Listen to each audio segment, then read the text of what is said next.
This channel does not promote any violent, harmful, or illegal activities. All content provided by this channel is meant for an educational purpose only.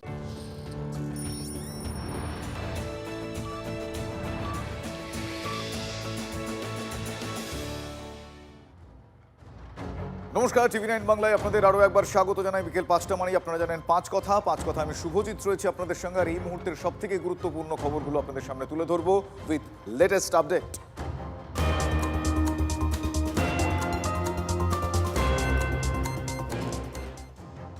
এই মুহূর্তের বড় update, আবারও মুখ্য নির্বাচন কমিশনারকে চিঠি দিলেন মুখ্যমন্ত্রী মমতা বন্দ্যোপাধ্যায়। আর চিঠিতে কড়া ভাষায় তিনি কমিশনকে আক্রমণ করলেন। আবারও মুখ্য নির্বাচন কমিশনারকে মুখ্যমন্ত্রীর চিঠি, আর চিঠিতে কড়া ভাষায় আক্রমণ করলেন কমিশনকে। কমিশন যেভাবে কাজ করছে তা গণতান্ত্রিক সমাজের জন্য বিপজ্জনক। কমিশনের কাজে রাজনৈতিক পক্ষপাতিত্ব এবং স্বৈরাচার ফুটে উঠছে। ভোটার তালিকা সংশোধন নয়, বরং নাম বাদ দেওয়াই যেন মূল উদ্দেশ্য। আবারও মুখ্য নির্বাচন কমিশনারকে চিঠি দিলেন মুখ্যমন্ত্রী মমতা বন্দ্যোপাধ্যায়। এই মুহূর্তে আমার সহকর্মী দীক্ষা ভূঁইয়া রয়েছেন টেলিফোনে। দীক্ষা, আমি জানতে চাইব মূলত এই চিঠিতে কোন কোন বিষয়ে স্পেসিফিক্যালি উল্লেখ করেছেন অভিযোগ আকারে মুখ্যমন্ত্রী? দেখো, চিঠিটা দিয়েছেন গণেশ কুমারকে এবং সেখানে তিনি বেশ কয়েকটি জিনিস উল্লেখ করেছেন। প্রথম যে উল্লেখটা করেছেন সেটা হচ্ছে এই এসআইআর করতে গিয়ে এখনো পর্যন্ত 77 জনের মৃত্যু, 4 জনের অ্যাটেম্প টু সুইসাইড এবং 17 জনের বলেছেন যে অসুস্থ হয়ে পড়া। এটাকে যেমন তিনি সামনে এনেছেন, বারবার দেখছি মুখ্যমন্ত্রী এই কথাটা বলছেন।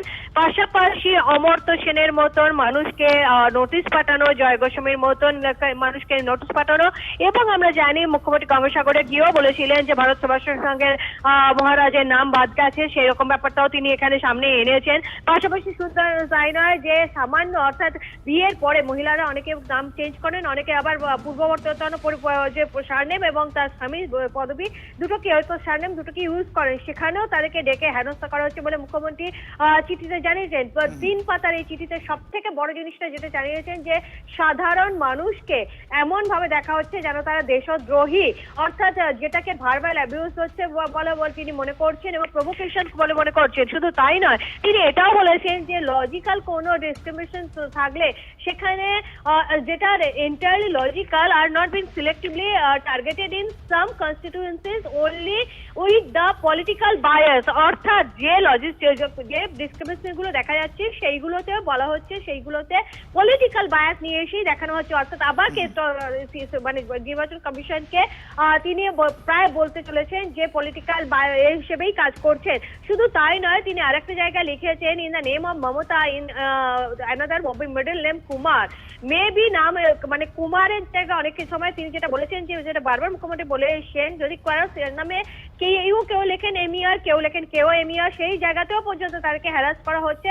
এবং পাশাপাশি তিনি কমিশনের কাছে যে থার্ড পয়েন্টটা লিখেছেন সেটা হচ্ছে যে 3টে পাতার লিখেছেন যে এটা একটা পলিটিক্যাল বায়াস এবং অথেন্টিকার কোনো এ নিয়ে কাজ করছেন না যে ইসিআই, সেটাকে তিনি আবার তুলে ধরছেন। অর্থাৎ মোর 3টে পয়েন্ট তিনি তুলে ধরছেন। এখনো পর্যন্ত এসআইয়ের জন্য কতজন মৃত্যুর দিকে এগিয়ে গেছেন, রাজ্যের যারা প্রমিনেন্ট, যারা অমর্ত্য সেন থেকে শুরু করে জয় গোস্বামী থেকে শুরু করে এবং অনেকের নাম কাটা গেছে যারা এখানকার রয়েছে, সেখান থেকে সেই কথাটা তিনি উল্লেখ করেছেন। পাশাপাশি যারা মাইগ্রেন্ট ওয়ার্কার রয়েছে তাদেরকে ফেরত আসতে, বাইরে থেকে তাদেরকে বিভিন্ন জায়গায় তারা কাজে রয়েছে, তাদেরকে সেই জায়গা থেকে আবার তাদেরকে নিয়ে এসে ফ্যামিলি মেম্বার্সকে যদি হিয়ারিং এ ডাকা হয়ে থাকে তাহলে সুবিধা হয়ে থাকে, কিন্তু সেখানে দেখা যাচ্ছে তাদেরকেই আসতে হচ্ছে। এই জায়গাটা বারবার তুলে ধরেছেন। এবং সর্বোপরি তিনি বলছেন যে ইলেকশন কমিশন এখানে পুরোপুরি বায়াসড হয়েছে, অর্থাৎ রাজনৈতিক বায়াসড হয়ে কাজ করছে। সেটাই তিনি আবার গণেশ কুমারকে লিখে কিন্তু পুরো জানালেন। এবং তিনি লাস্ট যেটা একটা পেনে একটা লিখেছেন, though I know you want reply or clarify but it's my duty to inform you in details, অর্থাৎ লাস্টে কিন্তু নিজের হাতে মমতা ব্যানার্জি লিখেছেন যে তিনি এই যে চিঠিগুলো লিখছেন তার তিনি কোনো উত্তর পাবেন না জেনেও এবং কোনো ক্লারিফিকেশন পাবেন না জেনেও তার কর্তব্য হিসেবে তিনি এই কর্তব্য পরায়ণ যে রয়েছে তার উপরে রয়েছে কর্তব্য, সেই হিসেবে তিনি লিখছেন এবং সেটা কিন্তু নিজের হাতে পেনে তিনি লিখেছেন। অর্থাৎ যেটা মোস্ট ইম্পর্টেন্ট পয়েন্ট লাস্ট যেটা লাইনটা, যে আপনি জানি যে সেই কোনো উত্তর দেবে না, কোনো ক্লারিফিকেশন দেবে না। একদমই। দীক্ষা, আরো একটা বিষয় তুমি যখন বলছিলাম আমি সেই চিঠিটা দেখছিলাম যে এখানে একটা প্যারাগ্রাফ রয়েছে, when a Nobel laureate like Professor Amartya Sen, eminent cultural icons spokespersons, monks and elected representatives are summoned to prove, quote unquote, prove themselves. It exposes the sheer institutional arrogance. সরাসরি arrogance বলে, ঔদ্ধত্য বলে উল্লেখ করেছে। এক্ষেত্রে সেই বিষয়টা তিনি একটা হাতে নোটও দিয়েছেন, ফলে স্পেসিফিক্যালি এই ব্যাপারটা তিনি হাইলাইট করছেন এদের নাম উল্লেখ করে করে।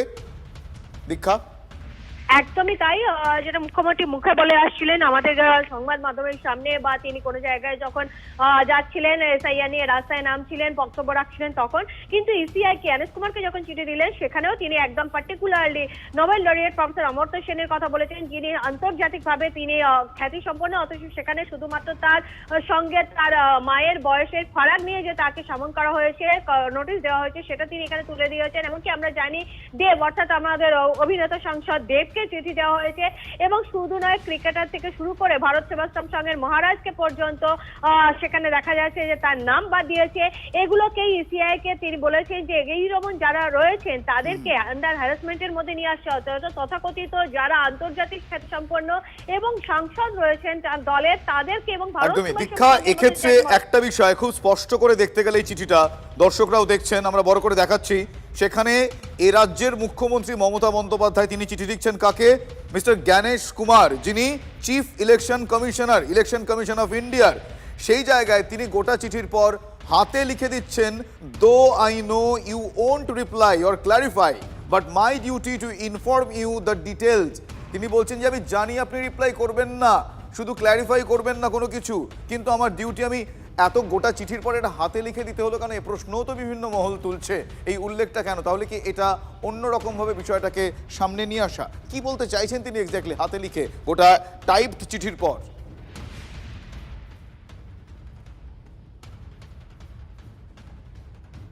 দীক্ষা, শোনা যাচ্ছে?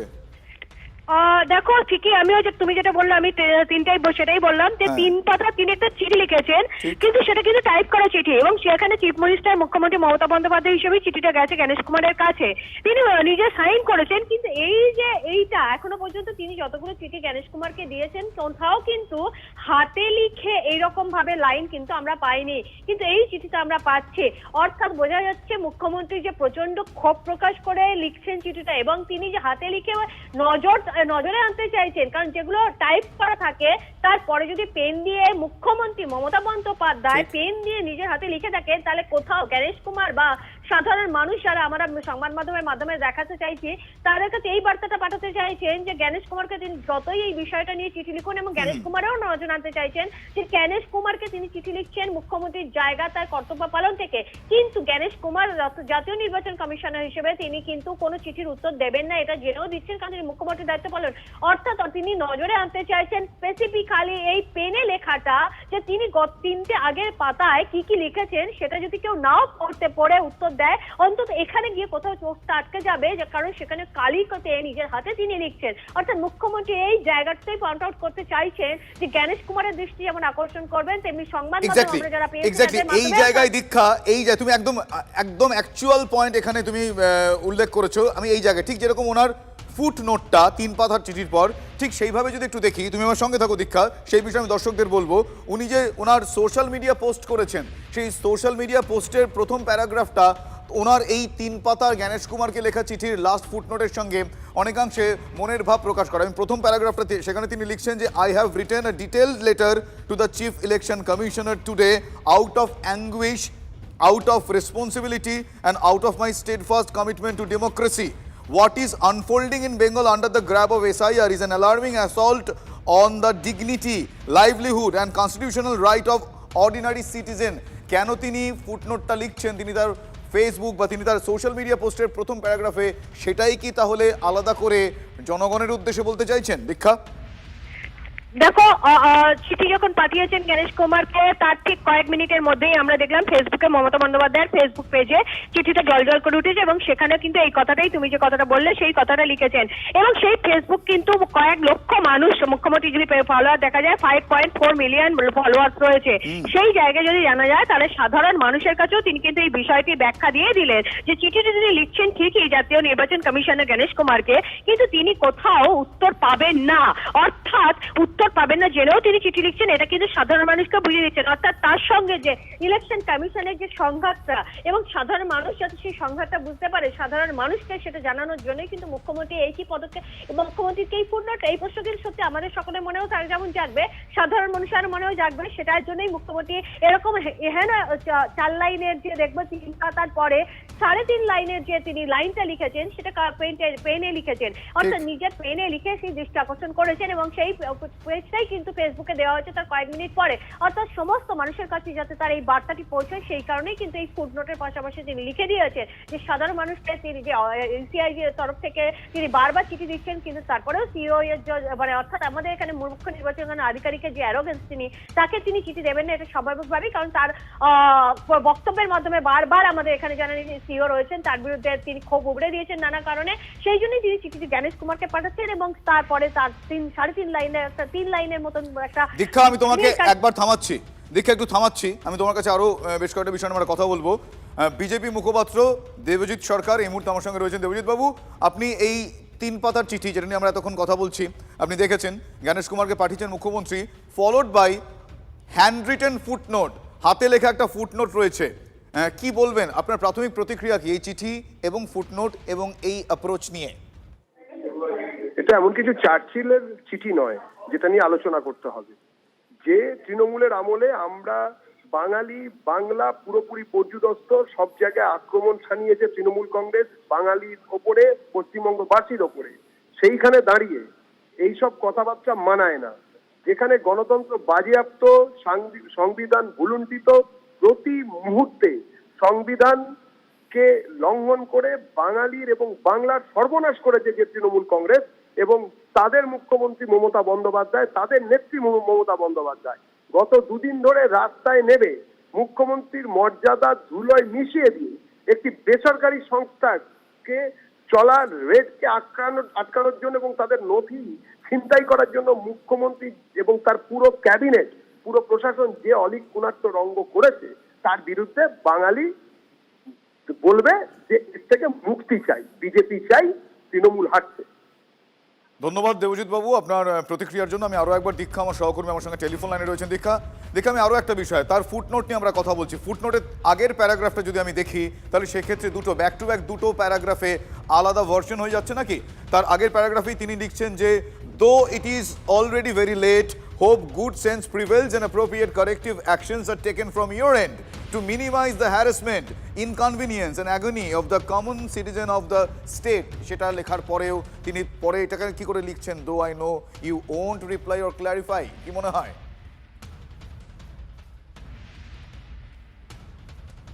দীক্ষা, আমার কথা শোনা যাচ্ছে না? কোনো কারণে যোগাযোগ বিচ্ছিন্ন হয়ে গেছে। এই মুহূর্তে আপনাদের আমরা যে ছবিটা দেখাচ্ছি সেটা মুখ্যমন্ত্রী মমতা বন্দ্যোপাধ্যায় আবারও মুখ্য নির্বাচন কমিশনার জ্ঞানেশ কুমারকে চিঠি দিয়েছেন। চিঠিতে কড়া ভাষায় তিনি আক্রমণ করেছেন কমিশনকে। কমিশন যেভাবে কাজ করছে তা গণতান্ত্রিক সমাজের জন্য বিপজ্জনক বলে তিনি উল্লেখ করেছেন তার এই 3 পাতার চিঠিতে, যেটা ফলোড বাই, যেটার নিচে একটি ফুটনোট রয়েছে, হ্যান্ড রিটেন ফুটনোট, সেটা আপনাদের এই মুহূর্তে আমরা হাইলাইট করে দেখাচ্ছি। আর এসআইআর আরও একটা অত্যন্ত গুরুত্বপূর্ণ আপডেট এই মুহূর্তে আপনাদের আমি বলবো। রাজ্যে আরও 4 জন রোল অবজারভার আসছেন। এই পরিস্থিতিতে এসআইআর আবহে এই মুহূর্তের আরও একটা অত্যন্ত গুরুত্বপূর্ণ আপডেট। এসআইআরের প্রায় শেষ পর্বে রাজ্যে আসছেন এবং গুরুত্বপূর্ণ পর্বে রাজ্যে আসছেন আরও 4 জন রোল অবজারভার। এসআইআরের কাজ খতিয়ে দেখতে আরও 4 বিশেষ পর্যবেক্ষক পাঠাচ্ছে নির্বাচন কমিশন। কেন্দ্রের আরও 4 জন আধিকারিককে বিশেষ পর্যবেক্ষকের দায়িত্ব দেওয়া হয়েছে। তারা কারা? তারা হচ্ছেন ডক্টর শৈলেশ, রতন বিশ্বাসকে বিশেষ পর্যবেক্ষক করে পাঠাচ্ছে কমিশন। বিশেষ পর্যবেক্ষক হিসেবে দায়িত্বে রয়েছেন বিকাশ সিং, সন্দীপ রিওয়াজি রাঠোর। এই মুহূর্তের আরও একটা বড় আপডেট, রাজ্যে আসছেন আরও 4 জন রোল অবজারভার। এসআইআরের কাজ তারা খতিয়ে দেখবেন, বিশেষ করে এরকম সময়, এরকম একটা ক্রুশিয়াল পিরিয়ডে যেখানে এসআইআরের শেষ পর্যায়ে হিয়ারিং শুরু হয়ে গিয়েছে। এই মুহূর্তে চূড়ান্ত তালিকা প্রকাশ করার এরকম একটা মাহেন্দ্রক্ষণে রাজ্যে আরও 4 জন রোল অবজারভার পাঠানোর সিদ্ধান্ত নির্বাচন কমিশনের। এসআইআরের কাজ খতিয়ে দেখতে তারা আসছেন, বিশেষ পর্যবেক্ষক পাঠাচ্ছেন। কেন্দ্রে আরও 4 আধিকারিককে বিশেষ পর্যবেক্ষকের দায়িত্ব দেওয়া হয়েছে।